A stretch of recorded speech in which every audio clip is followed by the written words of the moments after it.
general election to decide who will become South Carolina's next governor still 426 days away. But that's not stopping one well-known Democrat from trying to drum up support right now. Tara Jabor working for you live downtown, where Joe Cunningham is holding a campus campaign kickoff.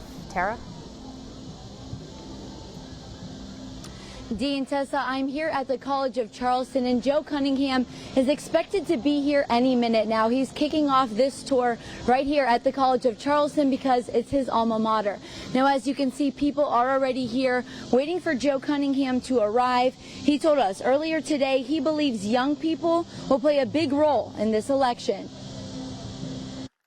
Gubernatorial candidate Joe Cunningham is starting a college tour to reach young people. I think they're going to be a force in this next election. Oftentimes, they feel ignored, feel like their input doesn't matter, when in reality, they got oftentimes some of the best ideas and best solutions. Cunningham will travel across the state to bring his ideas to college campuses. He says the way Governor McMaster has handled the pandemic has been hard to watch. This governor is shutting down our schools and he's shutting down our economy. We're working to keep things open. We're trying to keep people working. We're trying to keep people in schools. But his inaction and his lack of leadership is literally shutting down our state. When it comes to the 2021 school year, Cunningham says each local school district should have had the power to decide the best way to protect children. Governor McMaster wants to make that decision himself. He wants that power to remain in the state legislature and by politicians in Columbia, when those decisions should be made by independent school districts. Cunningham says Governor McMaster has put politics over people. We can't get our economy back up and running, can't get people back to work, and we can't get kids back in schools unless this pandemic is taken seriously. And our governor has shown that he's got no plan for it. He says the governor's lack of leadership is on display by what is currently happening in South Carolina with COVID-19. And he's continued to show a lack of leadership, and that's evident by the numbers. How we're near the dead bottom in vaccination rate, and we're at the very top, in the rates of COVID right now.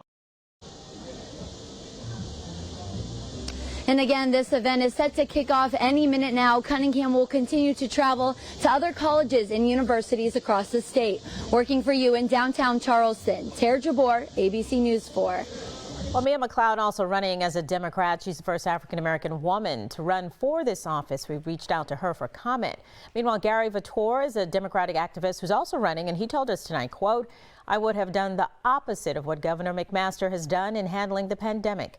At the beginning, he ignored science and did not enforce mandates that could have saved lives. Our COVID-19 numbers are higher now because of his inaction.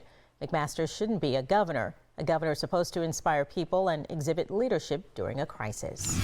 A DD2 school board member is under investigation for possible child endangerment. Barbara Crosby has served on the board for more than a decade, but these new revelations have many calling for her resignation. Our Eli Brandt joins us from Dorchester County tonight. He spoke with Crosby on the phone earlier today and tells us what she says about the incident. Eli?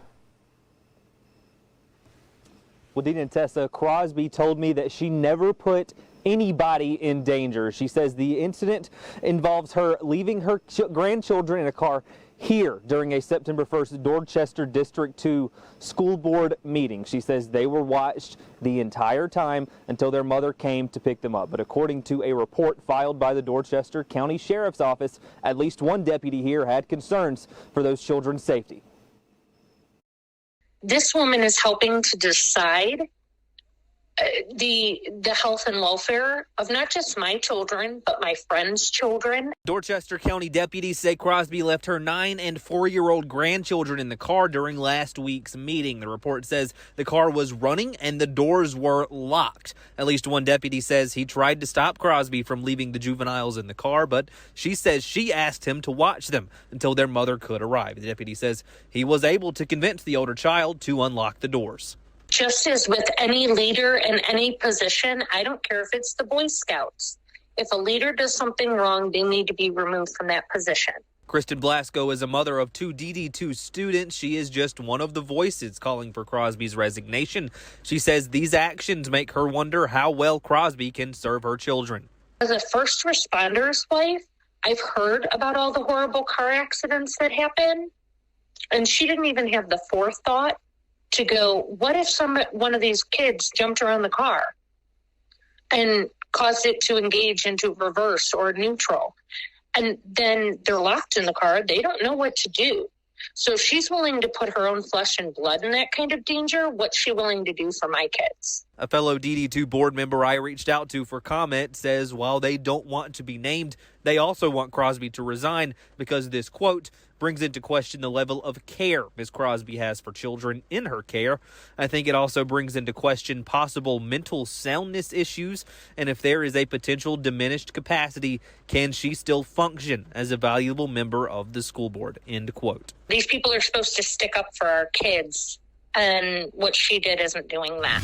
This morning, a South Carolina man whose wife and son were brutally murdered in June, now recovering after someone shot him this weekend. A family spokesperson telling ABC News that Alex Murdaugh was changing a tire on the side of the road in rural Hampton County Saturday when a car passed him, turned around, and someone shot him in the head. He was airlifted to a hospital in Charleston. We are told he is conscious and speaking. Murdaugh's brother sitting down with us back in June. Did they have any enemies? I really don't know of any enemies. You hear all this talk on the, social media with regard to Paul, but I don't know of anybody that would truly be an enemy or truly want to harm them. The brothers asking for the public's help after Alex's wife Maggie and their 22-year-old son Paul were found murdered at the family's hunting lodge. To date, no suspects have been named, no arrests have been made. The Murdaugh family, part of the legal establishment in the South Carolina Lowcountry going back almost a century. 3 generations of Murdaughs held the solicitor's job in this region for years. They also own a prominent law firm. At the time of the double murders, Paul had been awaiting trial, accused of being under the influence in 2019 while crashing a boat, killing 19-year-old passenger Mallory Beach. 911, where's your emergency? What bridge is Paul, what bridge is this? All 5 of us are on the bank, but we're missing one person. Please send someone. The charges in that case were dropped in August due to Paul's death, but new documents recently released raising questions for the family as to how the boat crash investigation was handled. I think the one thing they want is accountability, and they're particularly offended that if it happened, if people tried to cover up what happened, they're incredibly offended and they want that out. Because it shouldn't be that way. Meanwhile, the investigation into the Murdaugh double murders uncovering new information about a different case, leading investigators to reopen a 2015 cold case, the death of Stephen Smith. Smith's body was found more than 6 years ago in the middle of a road in Hampton County. His family says how he died has long been in question. I'd be happy to see all this, laid out on the table, finding out who did it, why they did it.